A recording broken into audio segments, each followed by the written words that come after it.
Hi guys, welcome back to the channel.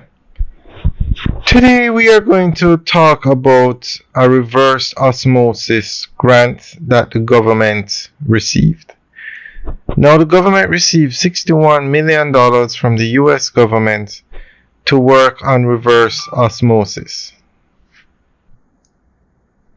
This process would allow someone to take seawater and convert it into potable water. Now, certain parts of Jamaica have a serious problem with water.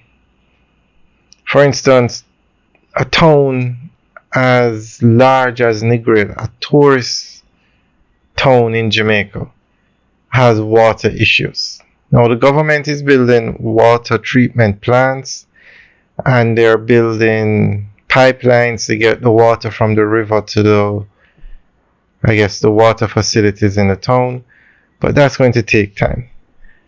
And another thing they're working on is projects like this, the reverse osmosis.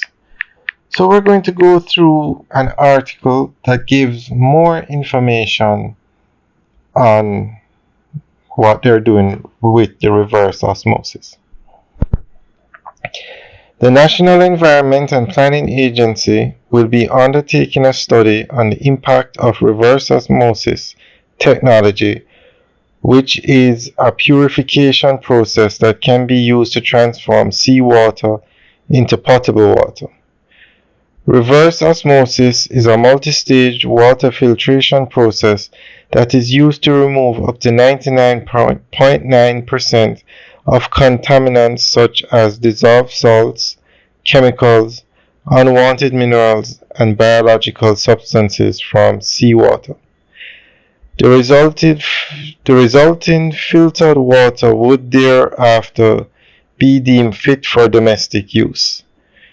The study is being facilitated through a $61 million technical assistance grant from the United States Trade and Development Agency and will be undertaken at 13 NEPA-approved RO sites island-wide.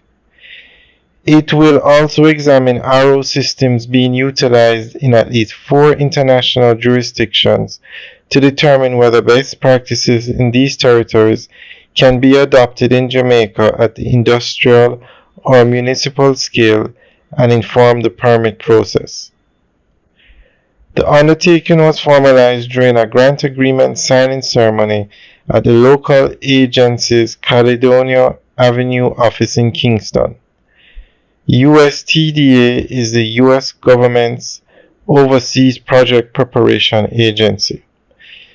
The agreement was signed by NEPA's Chief Executive Officer, Leonard Francis, and USTDA's Country Manager, Andean Region and Caribbean, Labrina Collis. The proceedings were witnessed by Minister without portfolio in the Ministry of Economic Growth and Job Creation, Senator the Honorable Matthew Samuda, and United States Ambassador to Jamaica, His Excellency Nicholas Perry. Senator Samuda, in his remarks, said the studies being programmed will assist Jamaica in providing reliable water to communities and ultimately achieving its water goals. I believe that through this study we will be able to develop the standards and best practices and perhaps even more guidance for the private sector who from time to time invest in these types of systems to ensure that we are able to solve the broader developmental challenge and actually allow us to achieve Sustainable Development Goal SDG 6 and Vision 2030 Jamaica by ensuring we are able to employ desalination where it's necessary, he stated. While noting that the undertaking won't be necessary in every corner of Jamaica, Senator Samuda maintained that it is necessary today for corners of Jamaica that will require reliable water to grow and to ensure a quality of life that is fitting for citizens regardless of where they are from and where they live. Highlighting the project's significance, Minister Samuda said it will strengthen existing projects being undertaken by the government. $61 million is a lot for an environmental project of this nature. I assure you, Ambassador Perry, that we will use it efficiently and with the standards of governance that we've agreed to as a part of the project.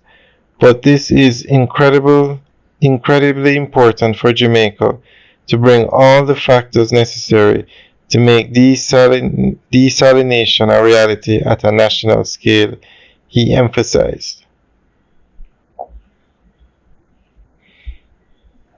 But this reverse osmosis technology is the missing element, and the environmental studies being done because of this project will no doubt help the nation to achieve its water goals, Senator Samuda pointed out. Alright guys, so that's the end of the update article. So let us know what you think about this process and Jamaica using some of the latest technology to try to solve these water issues. Alright guys, thanks for taking a tour with us today. Remember to like, share and subscribe. Have a good day.